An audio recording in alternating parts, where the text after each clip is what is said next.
আমরা এই আয়াতের পরে আমার আল্লাহ বলছেন কুল লা আসআলুকুম আলাইহি আজরা ইল্লাল মাওয়াদ্দাতা ফিল কুরবা। অর্থাৎ এটা আমাদের সকলের জানা উচিত। আল্লাহ রাব্বুল আলামিন ইরশাদ করছেন, হাবিব আপনি ইরশাদ করেন, আপনি বলে দেন। কুল আয়াতের শুরু হয়েছে কুল দিয়ে। আপনি পবিত্র কোরআনের মধ্যে এই লফজটা কিছু হুকুমের ক্ষেত্রে এসেছে, এটার মানে হচ্ছে হুকুমটা অসম্ভব গুরুত্বপূর্ণ। কুল হাবিব আপনি বলে দেন। কি বলবেন? লা আসআলুকুম আলাইহি আজরা, আমি তোমাদের জন্য এত কিছু করলাম তাবলীগের ক্ষেত্রে, আমি তোমাদের কাছ থেকে কোনো প্রতিদান চাই না। আমার নবী প্রতিদান চাইবেনও না, চাইতে পারবেনও না। কেন? কারণ তাবলীগে দ্বীন এটা আমার নবীর উপর ওয়াজিব। বাল্লিগ মা উনজিলা ইলাইহি ইল্লাল মাওয়াদ্দাতা ফিল কুরবা, আমি শুধু কুরবার মহব্বত চাই, মাওয়াদ্দাত। এই আয়াতের তাফসীর উলামায়ে কেরাম তিন ভাবে করেছেন। এই আয়াতের আমি এই কথাগুলো বলছি আমাদের সম্মানিত উলামায়ে কেরামের কারণে। কারণ একটা জিনিস মাথায় রাখবেন, আমরা এখন যেই মাসে আছি এই মাসে এই আশুরা মুহররমের মাস হলেও একটা ঘটনা সব কিছুকে ছেয়ে গেছে, সেটা আমাদের কারবালার ঘটনা। কারবালার ঘটনার পরে মুসলমানদের মধ্যে দুইটা মানসিকতা, দুইটা রাস্তা, দুইটা লাইন তৈরি হয়ে গেছে অটোমেটিক্যালি। এখন আপনি ঐক্যের কথা কোরআনে পাকের মধ্যে জায়গায় জায়গায় আল্লাহ ঐক্যের কথা বলেছেন, একসাথে হওয়া। ফেরকা মানে বিভিন্ন সেক্টেরিয়ান, বিভিন্ন দলে উপদলে বিভক্ত না হওয়া। এখন আপনি কিভাবে বিভক্ত হবেন, কিভাবে একসাথে হবেন? যেমন আমি যদি আপনার সাথে একমত হতে যাই, আপনি ইয়াজিদিয়ত থেকে বের হইতে হবে। আমি ইয়াজিদের সাথে, ইয়াজিদি মন মানসিকতার সাথে একমত হইতে পারবো না। এখানে মুসলমানদের মধ্যে মূল সমস্যার জায়গা হচ্ছে এটা, আমিন জোরে বলা, আস্তে বলা, এর পরবর্তীতে নামাজের পরে হাত তোলা, কিয়াম করব কি করব না, এগুলা উম্মতে মুসলিমার মূল সমস্যা না। উম্মতে মুসলিমার মূল জায়গা, আমি আপনাদের মাধ্যমে যারা যারা যেখান থেকে বসে দেখছেন বা পরবর্তীতে দেখবেন, সবার প্রতি এই একটা জায়গায় আমাদের অনেক ভাই আমাদেরকে টেলিফোন করেন, বিভিন্ন তাবকার লোক, যে আমরা একসাথে করি। এটা আপনাদের সাথে, আমাদের সাথে, আমি আপনি অমুক সমুক, এগুলা বিষয় না। বিষয় হচ্ছে 61 হিজরিতে একটা ঘটনা ঘটেছে। সেই ঘটনার এক পক্ষে আমার নবীর আল, অন্য পক্ষে ইয়াজিদ এবং তার সৈন্যবাহিনী, মুসলমানদের গুরু দুইটা হয়ে গেছে। এখন আপনি আমাকে বলতে হবে, তার আগে 61 হিজরির আগে হযরত আলী বিন আবি তালিব রাদিয়াল্লাহু তাআলা আনহু ইসলামের চতুর্থ খলিফা, ওনার যুগে বিশেষ করে এই ঘটনাটা ঘটেছে আমার নবী সাল্লাল্লাহু আলাইহি ওয়াসাল্লামের জমানায়। আপনারা জানেন একদল লোক আমার নবীর সাথে বেয়াদবি করে। তারা ফারুক আজম রাদিয়াল্লাহু তাআলা আনহুর সময়কালে পলিটিক্যালি একসাথে হয়, উসমানে গনি রাদিয়াল্লাহু তাআলা আনহুর সময়কালে একটা পলিটিক্যাল দল হিসেবে দাঁড়িয়ে যায়। তাদেরকে আমরা কি বলি? খারেজি। তারা হযরত আলী রাদিয়াল্লাহু তাআলা আনহুর সময়কালে হযরত আলীকে কাফেরের ফতোয়া দেয়। তারা দিয়েছে, এরা খারেজিরা, এরা কিন্তু কাফের না, আমাদের মধ্যকার লোক, এবং বলেছে আমরা আল্লাহর হুকুম বাদে কারো হুকুম মানি না। তাইলে গ্রুপ দুইটা হয়ে গেছে না? এই দুইটা গ্রুপ তারা ফাইনালি রূপ নিয়েছে 61 হিজরিতে কারবালার ঘটনার মাধ্যমে। তাহলে আপনি আমি যদি এখন এক জায়গায় বসি, একেবারে পসিবল জিনিসটা, আগে আপনি বলতে হবে আপনি কোন ধারায় যাচ্ছেন, ইয়াজিদি ধারায় না হুসাইনি ধারায়। যদি আপনি ইয়াজিদি ধারার হন, তাহলে তো আমি আপনার সাথে বসতে পারতেছি, ইম্পসিবল। দুনিয়া উল্টে গেলেও না, দুনিয়া উল্টে গেলেও মুসলমানদের মধ্যে এই কারণে। তবে মুসলমানদের মধ্যে কি অনেক বিভেদ? না, মুসলমানদের মধ্যে অনেক বিভেদ না। এটা মিডিয়ার মাধ্যমে আমাদেরকে জানিয়ে দেওয়া হয়েছে, মুসলমানরা বিভিন্ন দলে উপদলে বিভক্ত। এটা আপনাদেরকে কোন জালিমে বলছে মুসলমানরা বিভিন্ন দলে উপদলে বিভক্ত? এখন আপনারা গত 20-30 বছরে যেটা দেখতেছেন, এটা কি পুরো মুসলমান দুনিয়া? সেটা পুরো মুসলমান দুনিয়া না। এটা তো আপনারা নির্দিষ্ট কিছু বস্তি টাকা পয়সা খরচ করে এগুলা ঘটনাগুলা ঘটিয়ে টিভি মিডিয়ার মাধ্যমে পৃথিবীর মধ্যে প্রচার করছে মুসলমানরা বিভিন্ন দলে উপদলে বিভক্ত। মুসলমানরা বিভিন্ন দলে উপদলে বিভক্ত, মুসলমানরা সুন্নি, বাস 80% সুন্নি, আহলে সুন্নাত ওয়াল জামাত। পৃথিবীর আপনি যেই প্রান্তে যাবেন যা। বাকি সৌদি আরব ক্ষমতায় আসার পরে সৌদির মাধ্যমে আমাদের একটা আইডিওলজি বহুত বেশি প্রমোটেড হয়, এটাকে আমরা ওয়াহাবি আইডিওলজি, আব্দুল ওয়াহাব নজদি ওনার আইডিওলজি। তো ওনার আইডিওলজি পৃথিবীর স্বাভাবিক টাকা পয়সা বেশি হলে আমি আপনার টাকার সাথে তো পারবো না। আপনি টাকা রেখে 2 দিন চেষ্টা করে দেখেন, টাকা রেখে 2 দিন চেষ্টা করে দেখেন, আপনার টাকার কারণে সেটা অনেক প্রমোটেড হয়ে গেছে। আপনারা বুঝতে পেরেছেন? কিন্তু মুসলমান বিভিন্ন দলে উপদলে বিভক্ত, এই কথা ঠিক না। মুসলমানদের মেজরিটি মেইন স্ট্রিম আহলে সুন্নাতে ওয়াল জামাত। আপনি পৃথিবীর যেই প্রান্তেই যাবেন যান, মিডল ইস্টের 2-3টা দেশ দেখে, মিডল ইস্টের 2-3টা দেশ। সুতরাং আমি আপনাদেরকে বলছি এই জায়গা থেকে মূল বিষয়টা শুরু। সেই কারণে যারা ইয়েজিদি ভাব দ্বারা বিশ্বাসী, তারা এই আয়াতের ব্যাখ্যার মধ্যে 3টা ব্যাখ্যা এসেছে, ওনারা একটা ব্যাখ্যাকে নিয়ে ওই রাস্তা দিয়ে হাঁটতে শুরু করেন, যেটা আমরা আপনারা অনেকবার শুনেছি। সেই আয়াতের ব্যাখ্যা বিশ্লেষণ সম্পর্কে কিছু কথা বলবো, যাতে আমাদের ব্রেইন গুলো একটু খোলে, আমাদের থেকে উগ্রতাটা কিছুটা হলেও হ্রাস পায়। আল্লাহ রাব্বুল আলামিন ইরশাদ করেন, পুরা আয়াত যদি আমরা পড়ি, যালিকাল্লাযী ইউবাশশিরুল্লাহু ইবাদাহু আল্লাযীনা আমানু ওয়া আমিলুস সালিহাত কুল লা আসআলুকুম আলাইহি আজরান ইল্লাল মাওয়াদ্দাতা ফিল কুরবা ওয়া মান ইয়াকতারিফ হাসানাতান নাজিদ লাহু ফিহা হুসনা ইন্নাল্লাহা গফুরুন শাকুর। আল্লাহ রাব্বুল আলামিন বলছেন, যালিকাল্লাযী ইউবাশশিরুল্লাহু ইবাদাহু, মাওলাই করিম ইরশাদ করেন, যালিকাল্লাযী ইউবাশশিরুল্লাহু ইবাদাহু আল্লাযীনা আমানু ওয়া আমিলুস সালিহাত। আল্লাহ রাব্বুল আলামিন সুসংবাদ দিচ্ছেন সেই সমস্ত ব্যক্তিদেরকে, আল্লাহর বান্দাদের মধ্যে সেই সমস্ত বান্দাদেরকে সুসংবাদ দিচ্ছে যারা ঈমান এনেছে এবং সৎকর্ম করেছে। দুইটা জিনিস অসম্ভব গুরুত্বপূর্ণ, একটা হচ্ছে ঈমান, একটা হচ্ছে সৎকর্ম। পবিত্র কোরআনে পাকের মধ্যে এই দুইটা জিনিস একসাথে এসেছে সব জায়গায়। আপনার বগলের নিচে ছাতা, বৃষ্টি পড়তেছে, আপনি যদি ছাতার ব্যবহার না করেন, বৃষ্টির পানি থেকে আপনাকে কেউ বাঁচাতে পারবে? তাইলে ঈমান এবং আমল, ঈমান এবং আমল, আমল ঢাল স্বরূপ, জাহান্নামের আগুন থেকে বাঁচানোর ঢাল স্বরূপ। এখন আমি যদি আমল না করি, তাইলে এটা হবে ছাতা ঈমান আছে কিন্তু বগলের নিচে। ধরেন আপনার হাতে অস্ত্র আছে, একজন মেরে আপনাকে চলে যাচ্ছে, আপনি বলতেছেন অস্ত্র আমার হাতে আছে। আপনি যদি জায়গার মধ্যে অস্ত্র ইউজ না করেন, তাইলে অস্ত্র হাতে দেখে কোনো লাভ নাই। যেমন আমাদের কাছে এখানে যে সমস্ত ছাত্র ছাত্রী আসে, একদম ছোট থেকে 18-22 অনেক বড় বছরের লোকও, তারা ঈমানের প্রিন্সিপল গুলা জানে না। They do not know what is the principle of Islamic faith. Principles of Islamic faith means কিছু জিনিস এমন আছে, there are certain things you must have to believe in to be Muslim. আপনি মুসলমান হওয়ার জন্য ওই বিষয়গুলোর সম্পর্কে জানতে হবে, ওগুলাতে বিশ্বাস করতে হবে। এখন আমি যদি না জানি, just to born in Muslim family cannot make you Muslim. আপনারা বুঝতে পেরেছেন? এখন আমার সন্তান জানে না, যদি আল্লাহ, ফর এক্সাম্পল আমরা বলি আল্লাহ এক, আল্লাহ এক মানে কি এটা আপনাদের জানতে হবে। আল্লাহ এক, Allah is one, number one.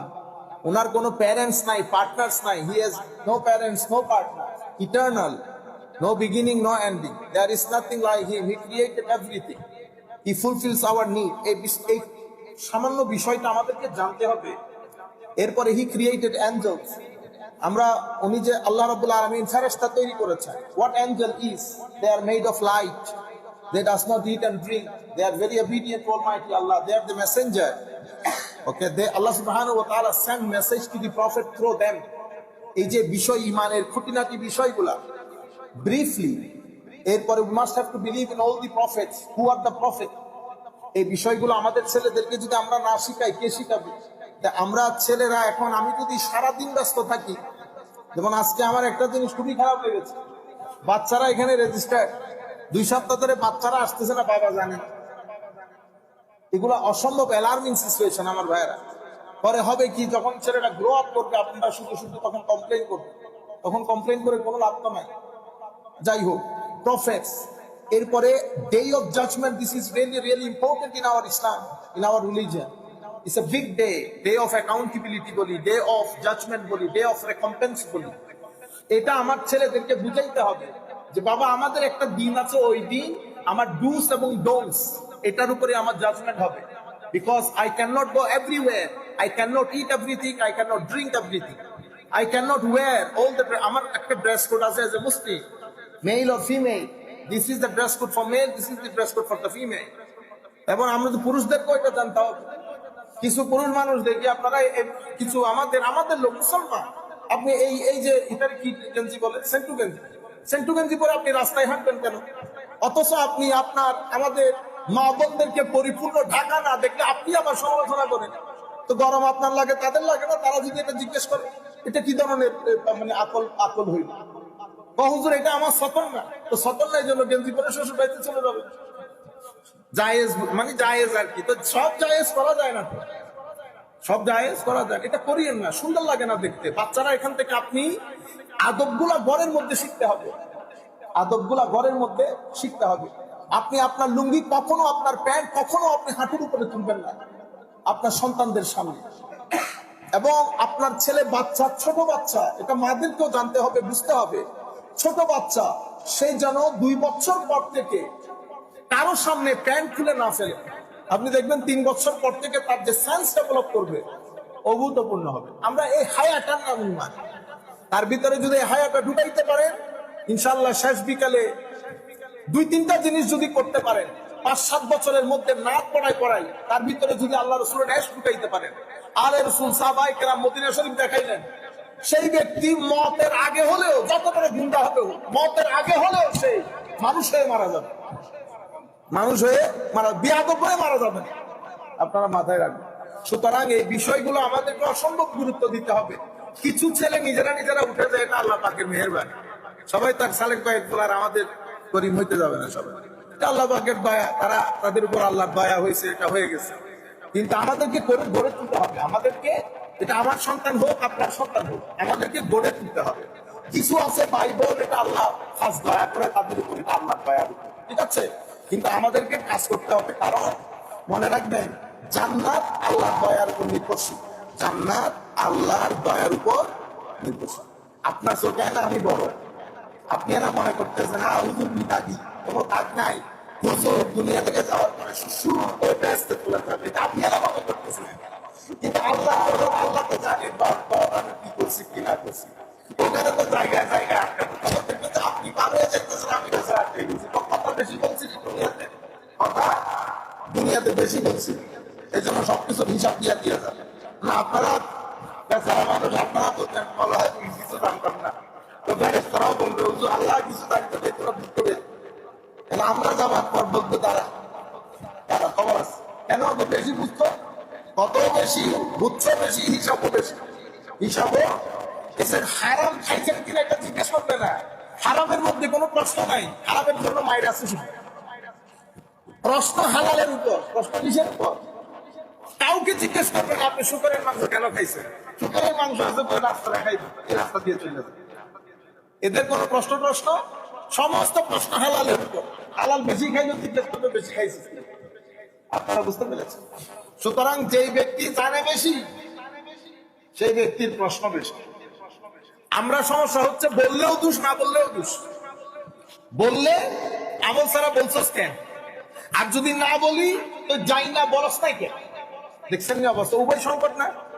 মানে যদি বন্ধ করে দেয় কথা, তো বলবে ইন্নাল্লাযীনা ইয়াকতুমুনা মা আনজালাল্লাহ, যেটা জানো সেটা বলস নাই কেন। আর যদি বলি ইয়া আইয়ুহাল্লাযীনা আমানু লিমা তাকুলুনা মা লা তাফআলুন, যেটা করস না সেটা বলছস কেন। উভয় সংকট না। তা আমরা এই জন্য বিবাহ আল্লাহর উপর ছাড়া দিছি, এদিকে গেল সমস্যা, এদিকে গেল সমস্যা। যাই হোক, বলতে যেটা চাইতেছিলাম, জান্নাতে যাওয়ার জন্য আল্লাহর রহমত বাদে পৃথিবীর কোন মায়ের পোলা জান্নাতে ঢুকতে পারবে না। শেষ পর্যন্ত আমার নবী বলতেছেন, আমার নবীকে জিজ্ঞেস করতেছি ইয়া রাসূলুল্লাহ আপনিও? তো হ্যাঁ আমিও। কেন? উম্মত মন ছোট করে ফেলবে না, উম্মত মন ছোট করে ফেলবে। এখন আপনিও ফাল দিচ্ছেন, দেখছেন নি হুজুর, নবীও তো বলছে আমার মতো, তো নবী যেই নবী বলছে আপনাকে যে আমিও রহমত বাদে জান্নাতে ঢুকতে পারবো না, সেই নবী ইমাম হাসান হুসাইনকে জান্নাতে স্বপ্ন বানাইছে। কনটেক্সট বুঝতে হবে, আমার নবী কি কারণে বলছেন এটা। হ্যাঁ, আমার নবী আল্লাহর সৃষ্টি, আল্লাহর রহমত প্রয়োজন, আল্লাহর রহমত প্রয়োজন, তো আমার নবী তো শুধু আল্লাহ রহমতে ঢুকবেন তা না, আমার নবীকেই আল্লাহ রহমত বানিয়ে দিয়েছে। নবী রহমত, নবী রহমত। তাইলে এখন জান্নাতে যাওয়ার জন্য রহমত দরকার, রহমতের জন্য আমল দরকার, আমলের জন্য ঈমান দরকার। তাইলে জান্নাতের জন্য if you want to go, anybody wants to go জান্নাত, তো জান্নাতের জন্য কি দরকার? রহমত দরকার। He is deliberately desperately in need of the mercy of almighty Allah. Without mercy of almighty Allah nobody can have access into the জান্নাত। আচ্ছা, তাহলে জান্নাত নির্ভর করে রহমতের উপর, রহমত নির্ভর করে আমলের উপর, আমল নির্ভর করে ইখলাসের উপর, আমল নির্ভর করে ইখলাসের উপর। আবার আমল এবং ইখলাস দুইটাই আছে, ঈমান নাই তাইলে হবে না। তাইলে ঈমান, আমল, ইখলাস, আমল, ইখলাস, অতঃপর রহমত, অতঃপর জান্নাত, অতঃপর জান্নাত। মনে রাখবেন, প্রত্যেক জিনিসের একটা ভিতর আছে, একটা বাহির আছে, প্রত্যেক জিনিসের। অনুরূপভাবে আমার আপনার আমলেরও একটা ভিতর আছে, একটা বাহির আছে। ভিতর এবং বাহির দুইটার সাথে সম্পর্ক আমার পিঠ এবং পেটের মতো। পেট বাদে যেমন পিঠ, আপনি কিছু করতে পারবেন, পেট বাদে পিঠ, পিঠ বাদে পেট না। তো এখন আমরা কি করি? আমরা ইয়া করি, এই মানে হাসি মজাক করি, আমরা তরিকতের লোক। আমরা কিসের লোক? তরিকতের লোক। আপনাদের মতো এরকম হ্যাঁ নামাজ দোয়া এগুলো আমরা আমাদের নামাজ আমাদের মতো করে আছে। শয়তানে পাইছে না? শয়তানে পাইছে। শরীয়ত এবং তরিকত হচ্ছে পিঠ এবং পেটের মতো। পিঠ ছাড়া যেমন পেট হয় না, শরীয়ত ছাড়া তরিকত হয় না, তরিকত ছাড়া শরীয়ত হয় না। এটা অনেকটা এরকম। নামাজ পড়েছি, এটা আমল, আমলটা দেখা গেছে। আপনি দাঁড়াইছেন, রুকুতে গেছেন, সিজদায় গেছেন, এটা হচ্ছে আমলের জাহেরি দিক, বাহ্যিক সাইড। এই আমলের ভিতরের ইম্পর্টেন্ট জিনিস হচ্ছে ইখলাস। আপনি কার জন্য করেছেন সেটা দেখা যায়। এখন আমলের এই দুইটা রূপ, শুধু ইখলাস আছে আমল নাই, তাহলে তো পার পাবেন না। আমল আছে ইখলাস নাই, তাও পার পাবেন না। তাইলে আমল ইখলাস দুইটা মিলে পিঠ এবং পেট, একটা এই দুইটার সাথে এভাবে জড়িত, আলাদা করতে পারবেন। আপনারা বুঝতে পেরেছেন? তাইলে আমলের রূহ হচ্ছে ইখলাস, আমলের রূহ ইখলাস। সেই কারণে কোরআনে পাকের যত জায়গায় আমলের কথা এসেছে, প্রত্যেক জায়গায় সালেহ শব্দটা এসেছে। এখানেও এসেছে কি, ইবাদিহি আল্লাযীনা আমানু ওয়া আমিলুস সালিহাত, সৎকর্ম, সৎকর্ম ইখলাসের সাথে। তো আমরা তরিকতে কেন পদার্পণ করি? তরিকতে পদার্পণ করি আমাদের ইখলাসটাকে ইমপ্রুভ করার জন্য। যেভাবে আমরা সবাই তো ম্যাথ করতেছি, ঠিক না? আমরা স্কুলের মধ্যে সবাই ম্যাথ করতেছি, সবাই তো ডাক্তার হচ্ছি না। আপনারা ম্যাথের জন্য, ফিজিক্সের জন্য, কেমিস্ট্রির জন্য আলাদা টিচার রেখে সায়েন্সের দিকে চলে যাচ্ছেন। তো সবাই শরীয়তের লোক, কিন্তু কেউ কেউ মনে করে না আমি একটু ইমপ্রুভ করব। এখন যেটা আমরা করছি এটা হলো ঢং। সবাই মিলে তো আমি হুজুর আমার কি হিসাব আছে তরিকতপন্থী, নামাজ নাই, দোয়া নাই, জিকির নাই, আজকার নাই, ইখলাস নাই, ওয়ারা নাই, মুজাহাদা নাই, কোনো কিছু নাই। আপনি বলতেছেন আপনি না, এটা আপনি সুবতে থাকেন।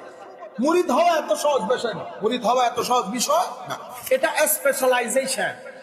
আপনি মনে করতেছেন আপনি এই জায়গায় স্পেশালাইজ করবেন, তখন আপনি ইখলাস শিখবেন, তখন আপনি তাকওয়া শিখবেন, তখন আপনি মুজাহাদা শিখবেন, তখন এটা স্পেশালাইজেশন। যারা এই বিষয়ে পারদর্শী আমি তাদের কাছে আসা যাওয়া করি, তারা আমাদেরকে শেখান, তারা আমাদেরকে শেখান। কিন্তু কালের পরিবর্তনে এত পরিবর্তন এসে গেছে, আজ থেকে আমার মনে হয় ৫-৭ বছর পরে তরিকত আসলে কি সেটা আমরা জানবই না। এখন হয়ে গেছে মাজার ভিত্তিক, উর্স ভিত্তিক। এখানে খানেকা থেকে যে শিক্ষা দেওয়া হতো, খানেকা কিসের শিক্ষা দেয়? মসজিদ শরীয়তের শিক্ষা দেয়, নামাজ কিভাবে করবেন, রুকু কিভাবে করবেন, সিজদা কিভাবে করবেন। খানেকা আপনাকে শিক্ষা দেয় ইখলাস কিভাবে, ইখলাসটা কিভাবে মেনটেন করবেন, রুকু এবং সিজদার মধ্যে এটার যে রূহ আছে সেটা কিভাবে মেনটেন করবেন, নিয়তকে কিভাবে পরিশুদ্ধ করবেন, আখলাক কিভাবে পরিশুদ্ধ করবেন, আল্লাহর সাথে যে কানেকশন সেটাকে স্ট্রেংথেন বা স্ট্রং কিভাবে করবেন, ওইটা খানেকার শিক্ষা, ওইটা খানেকার শিক্ষা। আর আমরা এখানে শিখি ফরজ, ওয়াজিব, সুন্নত, মুস্তাহাব, দুইটা দুই জায়গা। সমস্যা হচ্ছে এখন তরিকতের ওই শিক্ষা বাদ পড়ে গেছে, ওই শিক্ষা বাদ পড়ে গেছে। যাই হোক, তাইলে আমাদের ঈমান এবং আমল, ঈমান এবং আমল, আর আমাদের প্রত্যেকের বাচ্চা এই বিষয়গুলো জানা আবশ্যকীয়, অথবা তো মুসলমান হওয়া মুশকিল হয়ে যাবে, জানবেও না ও যে মুসলমান। তাইলে এরপর এঞ্জেলস জানলো, ফেরেশতা, আম্বিয়া ইকরামের উপর বিশ্বাস, অতঃপর আল্লাহ রাব্বুল আলামিন যত কিতাব দান করেছেন সমস্ত কিতাবের উপর বিশ্বাস। এখন প্রশ্ন আসে, কিতাব কি? কিতাব হচ্ছে আল্লাহ বান্দাকে কিছু কথা বলতে চায়, ডুস এবং ডোন্টস, ডুস এবং ডোন্টস, অর্থাৎ এটা করব এটা করব না। তো আল্লাহ ওই কথাটা আপনাকে কিভাবে জানান দেবে? আমার আল্লাহ আপনাকে বলতে চাচ্ছে, বান্দা মদ খাইস না, বান্দা শুকরের গোশত খাইস না, বান্দা অমুক জায়গায় দেখিস না। এখন আমরা বাজারে যাচ্ছি, মার্কেটে যাচ্ছি, বুঝতে পেরেছেন? আমাদের মার্কেটে, দোকানে, বিভিন্ন পাট এখানে আমাদের মেয়েরাও কাজ করতেছে, আমাদের ছেলেরা কাজ করতেছে, মুরব্বী কাজ করতেছে। তো আমার আল্লাহ ওখানে আমাকে একটা এটিকেট শিখিয়ে দিয়েছেন, ম্যানার করে দিয়েছেন। আমি কোনটা দেখতে পারবো, কোনটা দেখতে পারবো না, কোনটার সাথে কতটুকুন কথা বলতে পারবো, কোনটার সাথে কতটুকুন কথা বলতে পারবো না। ম্যানার্স, এটিকেটস আমার আল্লাহ শিক্ষা দিয়েছেন। এখন আল্লাহ আপনাকে কিভাবে শিক্ষা দিবেন? আল্লাহর তো কোনো মত নাই। আমি তো আকার আছে, জায়গা দখল করি, টাইম স্পেসের মধ্যে বসবাস করি। এখন আল্লাহ তো টাইম স্পেসের মধ্যে বসবাস করেন না। তো আমার আল্লাহ আপনাকে এই কথাটা জানান দিবেন কেমনে? আমার আল্লাহ কি করেছেন? আমাদের মধ্য থেকে আলিশান আল্লাহর কিছু বান্দাকে নবী হিসেবে আল্লাহ সিলেক্ট করেছেন। তাদেরকে ফেরেশতা এবং আল্লাহ নিজে তাদেরকে এই বিষয়গুলো জানান দেন বান্দাদেরকে বলে দেওয়ার জন্য। আর আমার আল্লাহ তাদের সাথে হয় সরাসরি কথা বলে, অথবা ফেরেশতা দিয়ে কথা বলে, অথবা তাদের অন্তরের ভিতরে আল্লাহ কিছু জিনিস ঢেলে দেন। আপনারা বুঝতে পেরেছেন? তাদেরকে আমরা নবী বা রসুল বলি, নবী বা রসুল বলি। তারা মানুষ থেকে নবী বা রসুল, কিন্তু মানুষ থেকে হলেও তারা আমাদের মতো নয়। আমরা মানে আমাদের মতো তো না, না আমাদের ইমাজিনেশনের বাইরে। কারণ আল্লাহ তাদেরকে সিলেক্ট করে, আল্লাহ তাদের সাথে কথা বলেন। আপনারা বুঝতে পেরেছেন? তাহলে তারা হচ্ছে নবী এবং রসুল। তো নবী এবং রসুল আমাদের কাছে আল্লাহ কথাগুলা যে পাঠিয়ে দেন, সেই কথাগুলাকে আমরা কিতাব বলি।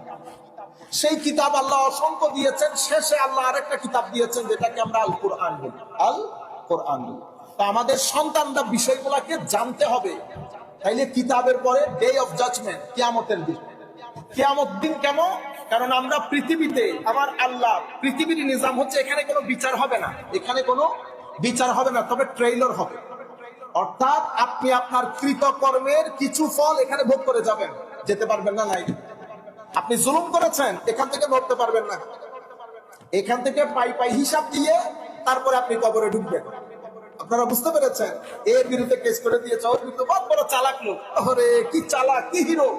আপনাদের চোখের সামনে দেখবেন খুশি হয়ে যাবে, হুজুর একটু দোয়া করি, নড়তে পারে না। আপনারা বুঝতে পেরেছেন? একটা হচ্ছে আমরা গুনাহগার, আমরা এখানে মানুষ। ফেরেশতা এসে গুনাহ করবে না, তা আমি গুনাহ করি। আমি 100, আমার নবী বলতেছেন উম্মত 70 বার যদি গুনাহ হয় 70 বার আল্লাহর দরবারে তওবা করি। এই জন্য আমি আপনি মানুষের গুনার দিকে কখনো তাকায়েন না, কারণ এ গুনাহগার কিন্তু আল্লাহ এর বেশি মহব্বত করে। কেন? এ সারা দিন গুনাহ করে, রাতের দিন আল্লাহর দরবারে বেশি মুনাজাত করে বসে থাকে। মা বাবার কিছু ছেলে থাকে না, দুনিয়ার হাত গুন্ডামি সব করে, রাতে হইলে বাবার পার্টি পায়। দেখবেন যে বাবা 3-4 জন সন্তানের মধ্যে ঘুরে ফিরে মহব্বত তার জন্য। তারপরে কি বলে, আমার ছেলে একটু দুষ্ট। আর কি মনে রাখবেন, দুষ্টমি করা আর বিয়াদবি করা এক জিনিস না। বিয়াদব অলওয়েজ বঞ্চিত, বিয়াদব। এই জন্য আরবির উর্দুর মধ্যে, ফার্সির মধ্যে কথা আছে, বে আদব বেনসিব, বা আদব বানসিব। বে আদব মাহরুম আছে, বে আদব সবসময় মাহরুম। ওইটার কথা আমরা বলতেছি না। আমরা কতগুলো দুষ্টামি করে না ছেলে, ওগুলার কথা বলতেছি। ছেলে বাবা দেখবেন ঘুরে ফিরে বলবেন যে আমার ছেলে একটু দুষ্টামি করলো, আমার ছেলে ভালো। কেন? ওই রাতের মধ্যে সারাদিন এমনি এমনি তারপরে দুনিয়ার কাজ সব করে, কারণ মন ভালো। আপনারা বুঝতে পেরেছেন? আমার আল্লাহ এই গুনাহ করে, সীমালঙ্ঘন করে, এ আবার রাতে সিদ্ধা দিয়ে আল্লাহর দরবারে কাঁদে। আমার নবী বলতেছেন, বা উম্মত তোমরা যদি গুনাহ না করতা, আমার আল্লাহ আরেকটা সৃষ্টি করতো, যারা সারাদিন গুনাহ করে সারা রাত আল্লাহর দরবারে ক্ষমা চায়। এরকম, বুঝতে পেরেছেন? এটা আলাদা জিনিস। কিন্তু মানুষের উপর জুলুম করা এটা ভিন্ন জিনিস। এটা কেন করবেন? মানুষের সাথে বিয়াদবি কেন করবেন? মানুষের হকটা কেন খাবেন? আরেকজনের সাথে এর লাগাই কেন দিবেন? এখানে আপনি নামাজ পড়তেছেন কত সুন্দর করে, বাইরে গিয়ে 3 জন একসাথে হইতে পারি না। এর কথা এর, এর কথা ওর, বউয়ের কথা ওর, মেয়ের কথা, এগুলো অশ্লীল জিনিস। আমরা শ্লীল লোক, আমরা অশ্লীল কাজগুলো কেন করবো? আপনারা বুঝতে পেরেছেন? হাসতে হাসতে নিজের আমলগুলো নষ্ট করে দেই। নতুবা মনে রাখবেন, 7 দিন যেই ব্যক্তি বা জামাতে ফজর পড়ে, 7 দিন, সেই ব্যক্তি তো আবার ওলি হয়ে যাওয়ার কথা। আপনারা মনে করতেছেন ফজরের নামাজ সবসময় এসে জামাতে পড়তেছেন, আপনারা বুঝতে পারতেছেন না, মনে করতেছেন এটা। আরে ভাই 7 দিন ফজরের নামাজ বাজামাত পড়া, এটা আমার আল্লাহর স্পষ্ট দয়াবাদে সম্ভব না। 7 দিন যে ব্যক্তি বাজামাতে পাঁচজাগানা নামাজ পড়বে, তার চোখের জ্যোতির মধ্যে পরিবর্তন হয়ে যাওয়ার কথা, তার জবানে তাসির আসার কথা, তার ভিতরে কুরবতে ইলাহির নূর আসার কথা। কিন্তু এগুলো সব বরবাদ করে দিচ্ছি আমরা নিজেরা। মাঝে মধ্যে আমাদের নিজেদের হাসি আসে দেখবে, কারণ আমরা কি আপনাদেরকে বলতে পারবো এগুলা? কিন্তু হালগুলা তো বোঝা যায়, হালগুলা বোঝা যায়। হয় চুপ থাকেন নতুবা জায়গা পরিত্যাগ করেন। কিন্তু আমরা কি করি, 3 জন একসাথে হলে পুরো 1 সপ্তাহ ফরজ নামাজের বরবাদ, সব বাজামাত নূর সব বরবাদ হয়ে যায়। আপনারা বুঝতে পেরেছেন? বাজারে হাঁটাহাঁটি করবেন না। বাজারে হাঁটাহাঁটি করলে কুরবতের নূর নষ্ট হয়ে যায়। আপনি ক্লিয়ারলি বুঝতে পারবেন আমার কথাটা। 7 দিন আপনি ফজর পড়েন, ফজর পরে দেখবেন আপনি নামাজের মধ্যে, আপনি যখন গুনাহ কম হবে, আপনার নূর বাড়বে, আপনি নামাজের মধ্যে একটা এশক অনুভব করবেন, শুধু বুক ফেটে কান্না আসবে, শুধু আপনার তখন একা থাকতে ইচ্ছে করবে, মানুষ ভালো লাগবে না। ঘরের মধ্যে দেখবেন সোফার মধ্যে বসে বসে শুধু মাথার মধ্যে ঘুরবে, আল্লাহ রসুল, চোখ দিয়ে পানি বের হবে। এগুলা না হওয়া মানে হচ্ছে আমি নামাজ পড়তেছি ঠিক, কিন্তু ইন্দুরে আমার নামাজ খায়া ফেলতেছে, ইন্দুরে আমার নামাজ খায়া ফেলতেছে। কিসের ইন্দুর? আমি অনেকবার বলেছি আপনাদেরকে, জালালউদ্দিন রুমি রহমান আল্লাহর ওলিরা এই এক্সাম্পল গুলা দেন, এগুলো আপনি শরীয়তের কিতাবে পাবেন না। হুজুরকে জিজ্ঞেস করছে, হুজুর এত আমল করি, কই কোনো কিছু মজা তো পায় না। তখন হুজুর একটা এক্সাম্পল দিছে বোঝানোর জন্য। ও বেটা, কৃষকে ড্রামের মধ্যে, আমি আপনারা বুঝার জন্য এক্সাম্পলটাকে এইভাবে বলতেছি। আমরা তো আর গম দিয়ে খাই না, আমরা ধান খাই। কৃষকে গোলা ভরা ধান রাখছে, কৃষক তো গুম। কৃষক জানে না যে আমাদের আল্লাহ সৃষ্টির মধ্যে ইন্দুর নামও একটা জিনিস আছে। কৃষক বিহার বাড়ি, শ্বশুর বাড়ি, মামার বাড়ি, ফুফুর বাড়ি ঘুরতেছে, এদিকে ইন্দুরে বেড়া কেটে দান গুলা, ওই উপরেরটাকে সুবা বলি আমরা, ঠিক না? সুবা, ভিতরেরটা দান। হ্যাঁ, 6 মাস পরে কৃষক আইসা গুলার ভিতরে ঢুকে দেখতেছে, প্রথমে দেখছে সব দান, কিন্তু ভিতরে যে দান নাই, চাউল নাই, কৃষক জানে না। পরে যখন ভিতরে ঢুকে হাতে নিচে দেখে সব সুবা। কিরে ঘটনা কি? পরে কৃষকে খুঁজে পাইছে এক দিয়ে ইন্দুর ঢুকছে, এক জায়গা দিয়ে ইন্দুর ঢুকছে। এখন এটা হচ্ছে গুলা, এটার ভিতরে আপনি দান রাখছেন। কিসের দান রাখছেন? রুকু, সিজদা, নামাজ, সাদাকাত, আলহামদুলিল্লাহ তাসবিহ, সুবহানাল্লাহ তাসবিহ, হজ, দরুদে পাক, দরসে কুরআন, দরসে হাদিস, সব কিছু জমছে দান। কিন্তু আপনি ওয়াচ আউট করেন নাই। আপনি শ্বশুর বাড়ি, মামার বাড়ি মানে হচ্ছে আপনি হিটলেস। তো এদিক দিয়ে আপনি কি করবেন? ওই বাইরে গিয়ে গীবত করছেন, এক ইন্দুর ঢুকছে। ওদিক দিয়ে গিয়ে মিথ্যা বলছেন, আরেক ইন্দুর ঢুকছে। ওদিক দিয়ে গিয়ে দুজনের মধ্যে লাগাই দিচ্ছেন, আরেক ইন্দুর ঢুকছে। ওদিক দিয়ে গিয়ে অহংকার করছেন, সব ইন্দুর ঢুকে আপনার আমলগুলা খাইয়া ছাই করে দিচ্ছে। বাইরে থেকে আপনি দেখতেছেন দান, ভিতরে কোনো চাউল নাই। এই ঘটনা ঘটছে আমাদের সবার ক্ষেত্রে। নতুবা এই নামাজ আল্লামা ইকবাল কত চমৎকার বলতেছে, তেরে ইমাম বেহুজুর, তেরে নামাজ মানে আপনার নামাজের মধ্যে কোনো যোগ নাই, স্বাদ নাই। আপনার ইমাম বেনজর, আপনার ইমামের মধ্যে কোনো নজর নাই। এই সে নামাজ সে গুজার, এই সে ইমাম সে গুজার। তো এমন নামাজ থেকেও দূরে চলে যায়, এমন ইমাম থেকেও দূরে চলে যায়। বুঝতে পেরেছেন? আমার নামাজের মধ্যে হুজুরি নাই।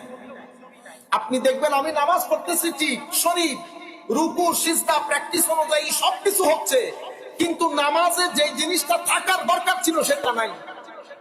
আমরা সবাই চেক করে দেখি আমি আছি কিনা নামাজের মধ্যে, আমি ছিলাম কিনা। আপনি আপনার রূহকে নামাজের মধ্যে বাঁধতে পারতেছেন না, আমি বাঁধতে পারতেছি না। কেন? কারণ আমার রূহ আমার উপর সন্তুষ্ট না। আমার উপর বলতে আমার রূহ আমার মুখের সাথে, চোখের সাথে, কানের সাথে সন্তুষ্ট না। আমার চোখ পাগলা গুড়ার মতো ধরে, আমার মুখ, আমার কান, তো আমার রূহ আমার থেকে মুক্তি চায়, রূহ আমার থেকে মুক্তি চায়। সেই কারণে রূহকে আপনি নামাজের মধ্যে টানতেছেন, রূহ নামাজে থাকতেছেন। ঘরের মধ্যে টয়লেট লিক হয়ে গেছে, পুরা ঘর বন্ধ হয়ে গেছে। আপনি কাতার থেকে এয়ার ফ্রেশনার এনে মারতেছেন, 2 মিনিট সুগন্ধ থাকবে, আবার গন্ধ, 2 মিনিট সুগন্ধ, আবার গন্ধ। পাঞ্জেগানা নামাজ পড়তেছি ঠিকই, 2-3 মিনিট ঠিক আছি, বাইরে গেলে আবার গন্ধ। কেন? তো কারণ হচ্ছে যেখান থেকে পানি লিক হয়েছে সেটা আগে বন্ধ করতে হবে। সেটা কোনটা? তো সেটা আপনার নফসের ঘোড়া, নফসের ঘোড়া, আপনার অহংকার, আপনার হিংসা, আপনার তাকাব্বুর। কারণ সময় তো চলে যাচ্ছে, সময় চলে যাচ্ছে। তরিকত বলেন, তাসাউফ বলেন, পীর সাহেব বলেন, আমি মুরিদ বলেন, আলেম বলেন, সব আমরা কানেক্টেড করতে পারতেছি না কাউকে। কেন? সবকিছু টাকা পয়সার উপর চলে গেছে। কেন? কারণ আমি বাতেনটা বাদ দিয়ে জাহেরকে নিয়ে চলতেছি, জাহেরকে। আমরা সবাই একটা নির্দিষ্ট সময় পর্যন্ত, 2 মিনিট হোক, 10 মিনিট হোক, 5 মিনিট হোক, নিজেদেরকে একটা জায়গায় আবদ্ধ রাখি। কিন্তু এটা নির্দিষ্ট সময় 2-3 মিনিট আবদ্ধ রাখার বিষয় না, সুবত 24/7 এর বিষয়। সোহবতে ইলাহি, সোহবতে ইলাহি। আমরা এই জিনিসগুলা, এগুলা আবার আপনারা এটা মনে করেন আমি বহুত বড় বুজুর্গ হয়ে গেছি, আপনাদেরকে নসিহত করতেছি। ঘটনা সেরকম না। আমি এবং আপনি সবাই একই নৌকার মাঝি, সবাই একই পুকুরে গোসল করতেছি। সবার জন্য নসিহত, আমাদের জন্য নসিহত, আপনাদের জন্য নসিহত। আমরা আরেকটু জাগ্রত হই, কারণ আমাদের সময় কিন্তু ফুরিয়ে যাচ্ছে, সময় প্রায় শেষের দিকে। আল্লাহ পাক জানে কার সূর্য কখন ডুবে যায়। অনেক হয়ে গেছে দুনিয়াদার, অনেক হয়ে গেছে। এবার আমরা জবান ঠিক করি, চোখ ঠিক করি। মনে রাখবেন 50 বছরের পরে কিছু গুনাহ যায় না। 50 বছরের পরে কিছু গুনাহ আপনার সাথে যাবে না। আপনার চোখ 50 বছরের পরে কন্ট্রোল হইতে হবে, আপনার জবান কন্ট্রোল হইতে হবে, আপনার কান কন্ট্রোল হইতে হবে। 30 বছর যে পোলা মিথ্যা বললে সারা যায়, 50 বছরের লোক মিথ্যা বললে সারা যায়? 30 বছরের ছেলের চোখ যদি পাগলা গুড়ার মতো করে মানা যাবে। 50 বছরের লোক, আমার মতো লোক যদি কাজ করে মানা যাবে। আবার আমাদের 50 বছরের মনে করি। আপনারা বুঝতে পেরেছেন? আল্লাহ রাব্বুল আলামিন আমাদের হামি ও নাসির হোক। এগুলো অসম্ভব গুরুত্বপূর্ণ জিনিস। আমরা শুধু ছেলেদেরকে মসজিদে এনে কওছেন আমার ছেলে নামাজ পড়ে, এই দেখাও দেখাও ওযু কেমনে করে দেখাও। সে দেখাইছে, আপনিও খুশি, সেও খুশি, ইমাম সাহেব খুশি। কিন্তু আমি তো আপনাকে ওযুর ওই ফরজ শেখানোর জন্য আসি না। এটা তো আপনি পৃথিবীর যে কোনো প্রান্তে বই একটা হাতে নিয়ে 2 মিনিটও লাগবে না ওযুর ফরজ শিখতে। আমি তো এটা শেখানোর জন্য আপনাকে মসজিদে রাখি নাই। আমি মসজিদে রাখছি, আপনি আমাদের সাথে থাকবেন, বুঝবেন, এই বিষয়গুলো আমি আপনাকে ট্রান্সফার করব, কানেক্টেড করব। বাস। আমি আপনাকে ওযুর ফরজ কয়টা, ওয়াজিব, সুন্নাত, হ্যাঁ আপনি যাইতে যাইতে অনেক কিছু শিখবেন, কিন্তু মূল লক্ষ্য এটা না। মূল লক্ষ্য ম্যানার্স এন্ড এটিকেটস। আপনার ম্যানার্স এন্ড এটিকেটস আল্লাহর সাথে কেমন হবে, আপনার মার সাথে কেমন হবে, বাবার সাথে কেমন হবে, বন্ধু বান্ধবের সাথে কেমন হবে, ওইটা শেখানোর জন্য মসজিদে থাকবে। এবং ওইটা অনেক গ্রেট জব, ওইটা অনেক কঠিন জিনিস। যদি আমরা আমাদের সন্তানদের মধ্যে এই জিনিসটা ট্রান্সফার করতে পারি তাহলে সাকসেসফুল। সুতরাং আমরা এই বিষয়গুলো খেয়াল করব। নামাজ হচ্ছে কিনা। আল্লামা ইকবাল বলছে, তো তুমি আল্লাহর সাথেও বন্ধুত্ব, শয়তান সে ইয়ারানা বি, শয়তানের সাথেও বন্ধুত্ব। মানে আল্লাহর সাথেও বন্ধুত্ব, শয়তানের সাথেও বন্ধুত্ব। শয়তানের সাথে বন্ধুত্ব মানে তো মসজিদে থাকলে তোমার বন্ধুত্ব আল্লাহর সাথে, মসজিদ থেকে বের হয়ে যাওয়ার পরে তুমি সব কাজ according to the instruction of শয়তান করতেছো। তাইলে আল্লাহ সে দোস্তি ভি, শয়তান সে ইয়ারানা ভি, শয়তানের সাথে বন্ধুত্ব। ये बता হাশর में अकीदत का सिला किससे मांगेगा? তো কিয়ামতের ময়দানে তুমি তোমার এই মহব্বতের প্রতিদান কার কাছ থেকে চাইবা? আল্লাহর কাছ থেকে না শয়তানের কাছ থেকে? দেখছেন?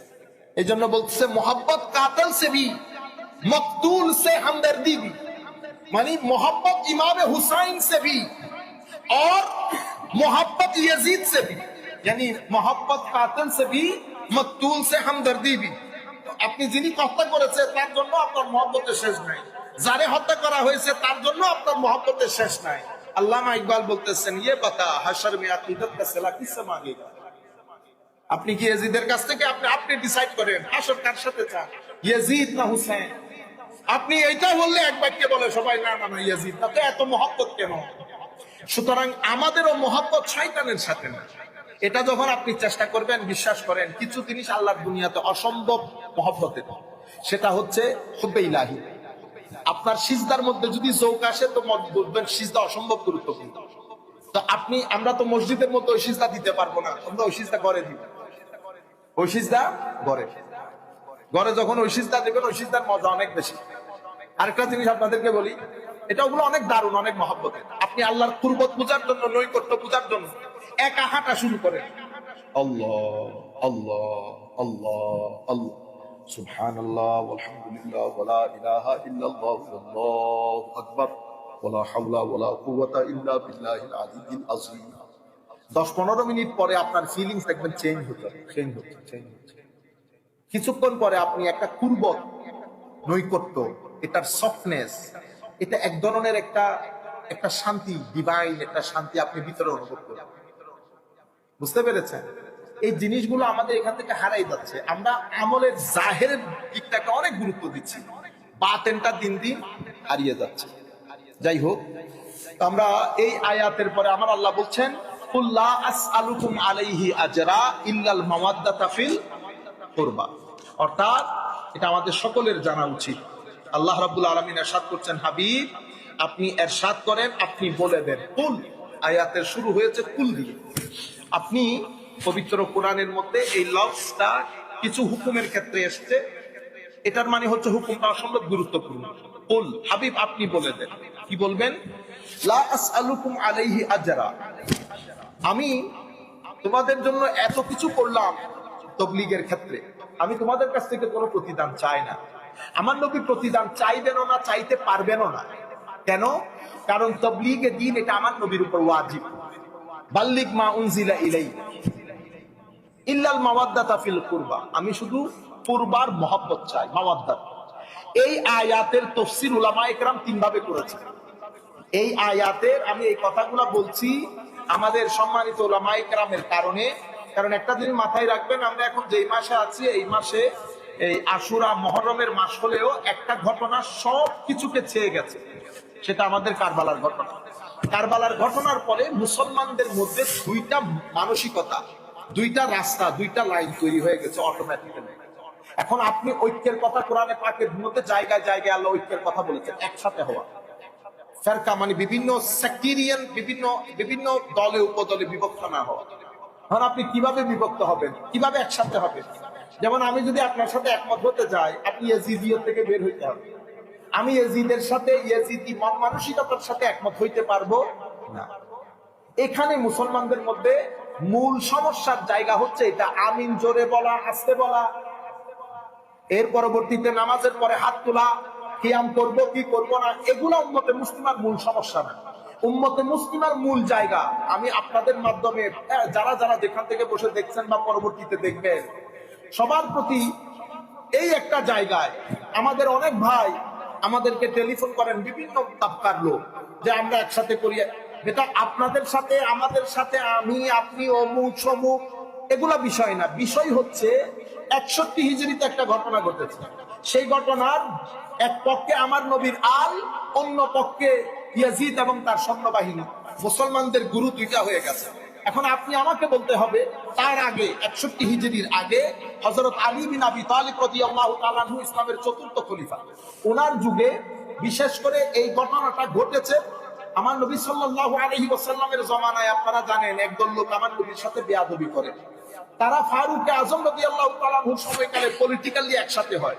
উসমান গনি রাদিয়াল্লাহু তাআলা আনহুর সময়কালে একটা পলিটিক্যাল দল হিসেবে দাঁড়িয়ে যায়। তাদেরকে আমরা কি বলি? খারেজি। তারা হযরত আলী রাদিয়াল্লাহু তাআলা আনহুর সময়কালে হযরত আলীকে কাফেরের ফতোয়া দেয়। তারা দিয়েছে, এরা খারেজিরা, এরা কিন্তু কাফের না, আমাদের মধ্যকার লোক, এবং বলেছে আমরা আল্লাহর হুকুম বাদে কারো হুকুম মানি না। তাইলে গ্রুপ 2টা হয়ে গেছে না? এই 2টা গ্রুপ তারা ফাইনালি রূপ নিয়েছে 61 হিজরিতে কারবালার ঘটনার মাধ্যমে। তাহলে আপনি আমি যদি এক জায়গায় বসি, একেবারে পসিবল জিনিসটা, আগে আপনি বলতে হবে আপনি কোন ধারায় যাচ্ছেন, ইয়াজিদি ধারায় না হুসাইনি ধারায়। যদি আপনি ইয়াজিদি ধারার হন, তাহলে তো আমি আপনার সাথে বসতে পারতেছি, ইম্পসিবল। দুনিয়া উল্টে গেলেও না, দুনিয়া উল্টে গেলেও মুসলমানদের মধ্যে এই কারণে। তবে মুসলমানদের মধ্যে কি অনেক বিভেদ? না, মুসলমানদের মধ্যে অনেক বিভেদ না। এটা মিডিয়ার মাধ্যমে আমাদেরকে জানিয়ে দেওয়া হয়েছে মুসলমানরা বিভিন্ন দলে উপদলে বিভক্ত। এটা আপনাদেরকে কোন জালিমে বলছে মুসলমানরা বিভিন্ন দলে উপদলে বিভক্ত? এখন আপনারা গত 20-30 বছরে যেটা দেখতেছেন এটা কি পুরো মুসলমান দুনিয়া? সেটা পুরো মুসলমান দুনিয়া না। এটা তো আপনারা নির্দিষ্ট কিছু গোষ্ঠী টাকা পয়সা খরচ করে এগুলা ঘটনাগুলা ঘটিয়ে টিভি মিডিয়ার মাধ্যমে পৃথিবীর মধ্যে প্রচার করছে মুসলমানরা বিভিন্ন দলে উপদলে বিভক্ত। মুসলমানরা বিভিন্ন দলে উপদলে বিভক্ত।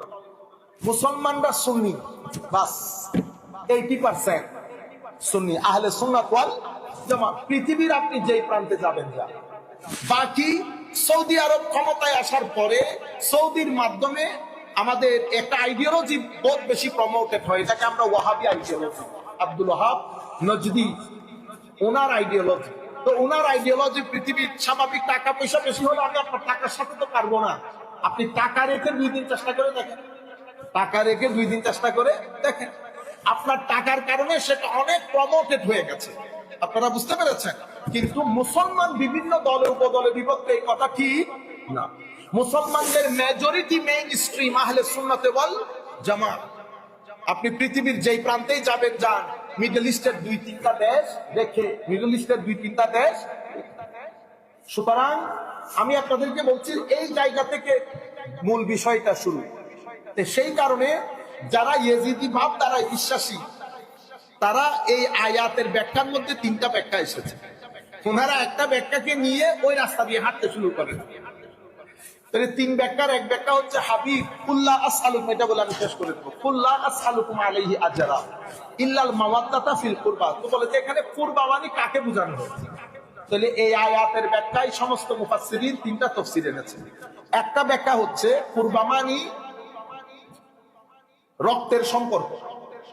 আমার নবী বলতে চাচ্ছেন, ও কুরাইশ, তোমরা আমার কথা না মানো, অন্তত আমিও কুরাইশ বংশের, তোমরাও কুরাইশের, তো আমার সাথে তোমাদের একটা তো রক্তের বন্ধন আছে। অন্তত ওই বন্ধনের দিকে খেয়াল করে হলো তোমরা আমার থেকে জুলুম করা থেকে বিরত থাকো, আমার উপর জুলুম করা থেকে বিরত থাকো। ইল্লাল মাওয়াদ্দাতা ফিল কুরবা।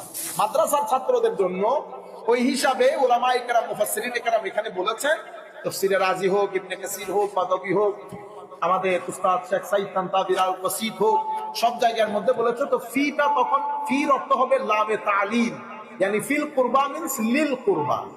এটা মুফাসসিরিনে কেরাম লিখেছেন। তাইলে প্রথম তাফসীর হচ্ছে এই আয়াতের মাধ্যমে আমার আল্লাহ নবী বলতে চাচ্ছেন, আল্লাহ বলাইতে চাচ্ছেন হাবিব তাদেরকে বলেন কুরাইশের সাথে আপনার একটা রেহেমের সম্পর্ক আছে, একটা রক্তের সম্পর্ক আছে, সুতরাং বংশানুক্রমিক একটা সম্পর্ক আছে। সেই সম্পর্কের জের হলেও আপনারা আমার তাবলীগ গ্রহণ না করেন, অন্তত আমাকে জুলুম করা থেকে বিরত থাকে।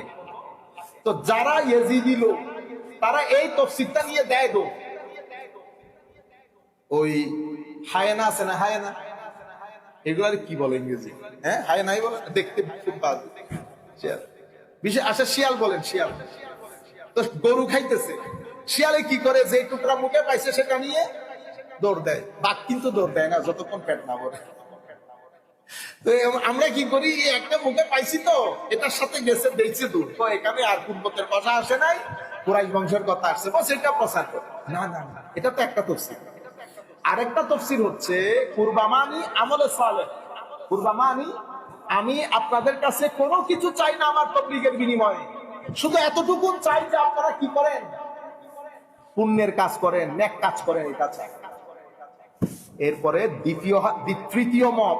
তৃতীয় মতটা আসলে মাঝখানের মত, আমি তৃতীয় মত হিসেবে উপস্থাপন করতেছি, কারণ এই মতের সপক্ষে সবচেয়ে বেশি হাদিস শরীফ বর্ণিত।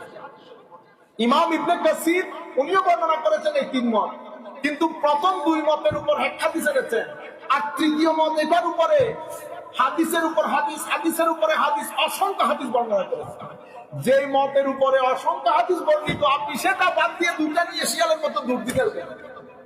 আপনারা বুঝতে পেরেছেন? তৃতীয় মত হচ্ছে লা আসআলুকুম আলাইহি আজরা ইল্লাল মাওয়াদ্দাতা ফিল কুরবা, আমি আমার তাবলীগের বিনিময়ে আপনাদের কাছে কোনো কিছু চাচ্ছি না, শুধু আমার আলের প্রতি মহব্বত, তাদের প্রতি তাজিম এবং তাদের প্রতি সদ্ব্যবহারটা চাচ্ছি।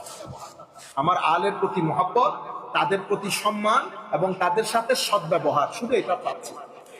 ইমাম ইবনে কাসির এই হাদিস এই মতটা এনে এটার সপক্ষে অসংখ্য হাদিস বর্ণনা করেছে। সেই হিসাবে পুরা মুসলিম দুনিয়ার মধ্যে 3 মতের 2 মত জায়গা পায় নাই, এই মতটাই জায়গা পেয়েছে। কিন্তু আপনি যেহেতু ওই মত পোষণ করেন, আপনি শিয়ালের মতো ওইটা নিয়ে দৌড় দিচ্ছেন। সে কারণে আমি চাইতেছিলাম যে 3টা যে মত আছে সেটা আমাদের ছেলেপুলে, আমাদের উলামা ইকরাম জানতে পারে। আমি আর কথা না বাড়াই, অনেক ধন্যবাদ সবাইকে। ওয়া আখির দাওয়ানা আলহামদুলিল্লাহি রাব্বিল আলামিন। আসসালামু আলাইকুম ওয়া রাহমাতুল্লাহি তাআলা ওয়া বারাকাতুহু।